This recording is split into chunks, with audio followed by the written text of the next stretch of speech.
Hey guys, and welcome back to Movies That Matter with the Viking. Ben Affleck's Batman is coming back, or is he? Last night it was reported by the Culture Nerd that Ben Affleck had signed on with HBO Max to reprise his role as Batman in some capacity, got to do with films, and also with a HBO Max series. Now, the Culture Nerd has got some things right, some things wrong.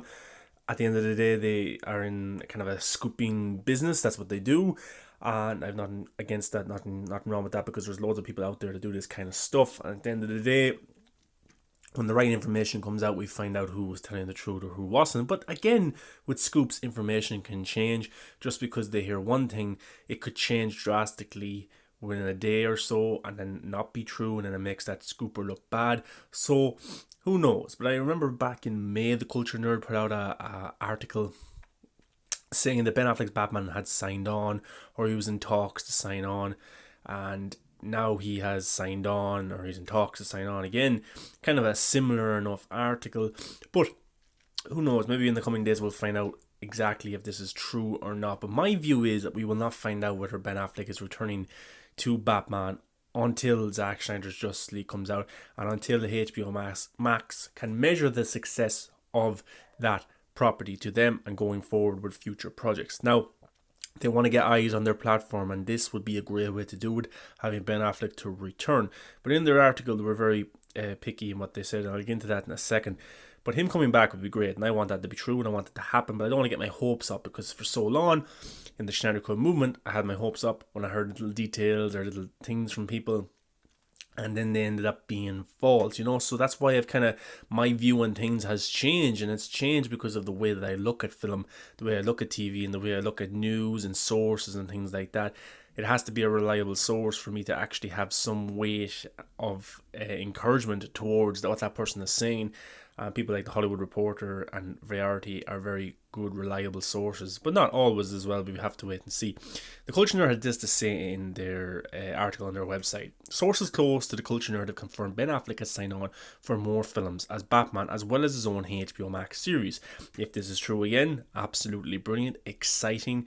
But I'm questioning the films and the TV series. Is it going to be standalone Batman films and then a standalone Batman series, or is it going to pop up in other DCEU films in the theatrical sense on the big screen, if those films can make it to the big screen, depending on the virus, of course, and the survival of theatres. The Culture Nerd also had this to say. This news comes after an exclusive from Variety Fair in August confirmed Affleck would return to the cowl for Andy Muschietti's The Flash. Our sources have now confirmed Affleck intends to continue his role as the Dark Knight, as he has signed on to appear in an undisclosed amount of films featuring his version of Batman. It remains to be seen which films these are exactly. And the reason I'm kind of taken aback by this is, what films is he going to appear in on the big screen if you already have Matt Reeves the Batman? Is it going to be confusing for audiences if you have Matt Reeves the Batman in a theatrical sense out there on the big screen, but then you also have Ben Affleck's Batman popping up in places? But again, they're talking about having Michael Keaton come back as well. So at the end of the day, and the multiverse is happening in swing at the MCU, our audience is going to really get that confused, because this idea has been it's been beaten into people at the minute, because you got it on the CW, had it in the Spider-Verse animated film, now you're getting it in the MCU, now you're getting it in the DCU, so maybe multiple Batmans wouldn't be a bad thing at the end of the day, and maybe it actually wouldn't be as confusing as we might think for general audiences. But again, we'll have to wait and see on that format. I think the Spider-Man film is coming before the Flash. We can also confirm part of this signing includes the proposed HBO Max project, which we had previously reported was being considered. If Ben would be okay with doing it with Affleck now on board, the HBO series is working on plot details. We can report that a big focus being looked at for the series is the backstory for Robin, and how losing the boy wonder made Batman into the jaded individual we see in Batman v Superman. So, if they're going to do the original script that Ben Affleck had in mind, how much different is that from the backstory of Robin and Deathstroke? Jay Olivia said it was the best Batman script he ever read. Now, did that script include Robin? Did that script include Deathstroke? Or was it something entirely different, and this series is going to look completely at Robin and Deathstroke because they weren't looked at in the solo film that Ben Affleck wanted to direct? But I don't know. I really don't know. And that's where I'm kind of aback on the story. Robin coming into it, I don't know. Grace Randolph said Ben Affleck hasn't signed any new Batman deals, carry on. Now that was immediately after the Culture Nerd came out. Christian then said, you mean besides Flash and the Schneider Cut? Grace says, exactly. There's a rumour going around he's signed new deals for movies, HBO Max show, whatevs. My sources say incorrect. So the Culture Nerd sources and the Grace Randolph sources are completely different. I'm not saying both are reliable. Both have got things wrong in the past. Both have got things right. But Grace has a larger following on a social media platform in terms of YouTube and Twitter, so maybe her sources will be a little bit reliable, but at the end of the day, it's hard to know who to believe. And exactly, if information came out today that Ben Affleck had signed, then the Culture Nerd looks good. It looks bad for Grace, vice versa, you know what I mean? So it's hard to know with these kind of things, and we probably won't hear anything officially from HBO Max for a little while longer if the deal has been signed behind closed doors. Ben Affleck looks fit. He looks pretty good. You've seen that video with him and Matt Damon.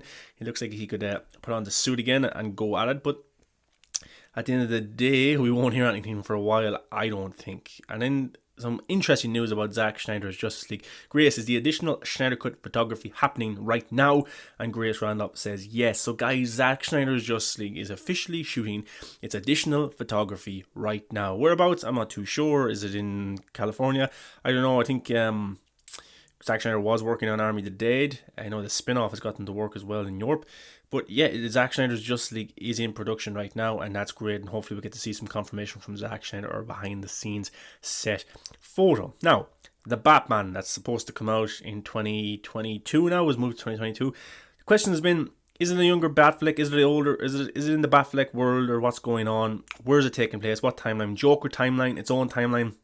What year? Well, Brandon Davis at comicbook.com was at the Chicago shooting of the Batman. They're in Liverpool and they're in Chicago doing shooting, and this was on some of the taxis, and what they're using is 2019. So the Batman will take place in 2019. It is a year 2 story. It is inspired by the law on Halloween, and it was going to take place in modern day, which is very, very interesting. The feeling I had towards the film was maybe it might take place in the mid-90s, maybe it might take place in the early 2000s, but it's taking place in modern day. And at the end of the day, this doesn't really matter that too much. You know, I never thought it was a Batfleck younger version. That's Robin Pattinson was playing. I never had that theory. I never thought it was gonna link to what Zack Snyder was doing.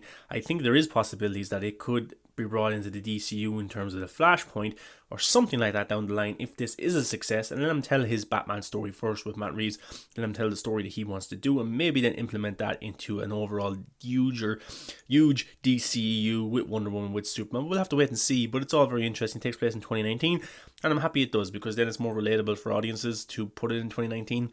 Some of the technology they might use might be a bit more believable in 2019, but again, this is a comic book movie. Their 2019 could be completely different from our 2019. What year did Tim Burton's Batman take place? I don't know. What year did Christopher Nolan's Batman take place?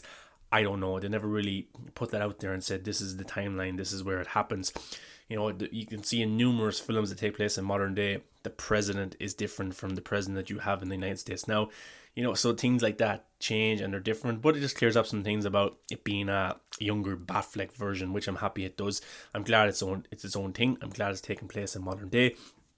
And going forward, the movie looks brilliant. The behind the scenes images that we've seen so far have all had me very intrigued. I'll probably do a breakdown of each image that has come out, because a lot of images have come out, a lot of interesting images which points in the direction of Scarecrow, Joker, more villains like that. But for it to take place in 2019 being its own thing, I don't think it's related to the Joker. I never thought it did.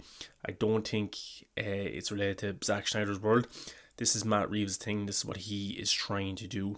And going forward, maybe it might link up with the DCU and be brought into that with the Flash.